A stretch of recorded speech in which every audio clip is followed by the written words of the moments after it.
দিল্লিতে আগেও গেছি। কুতুব চত্বরে দাঁড়িয়ে বিশাল কুতুব মিনারের দিকে তাকিয়ে এবার একটা কথাই মনে পড়ছিল। মুস্তাফা আলী লিখেছিলেন, কুতুব মিনার পৃথিবীর সর্বশ্রেষ্ঠ মিনার। ইংরেজ পর্যন্ত এই কথা স্বীকার করে নিয়েছেন। আশ্চর্য মনে হয় যে এর পূর্ববর্তী নিদর্শন এদেশেও নেই, ইরান তুরানেও নেই। কুতুব যে ভারত ভূখণ্ডে অনন্য, সে কথা 100 বার। অনুমান করা হয় প্রথম তল পর্যন্ত পৌঁছাবার অনেক পূর্বেই কুতুবউদ্দিন আইবকের মৃত্যু হয়। বাকি 3টি তলা গেঁথে তোলেন তার জামাই ইলতুৎমিশ।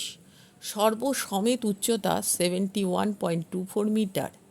ভূমি অংশের বৃত্তের ব্যাস 14.32 মিটার এবং ওপরের অংশের বৃত্তের ব্যাস 2.75 মিটার। সর্বসমেত সোপান সংখ্যা 379।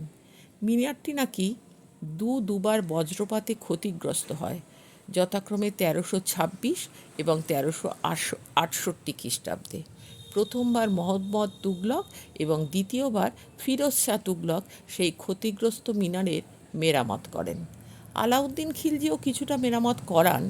আরও পরে 1503 খ্রিস্টাব্দে সিকান্দার লোদি মিনারের সর্বোচ্চ তলটি পুনরায় মেরামতি করান।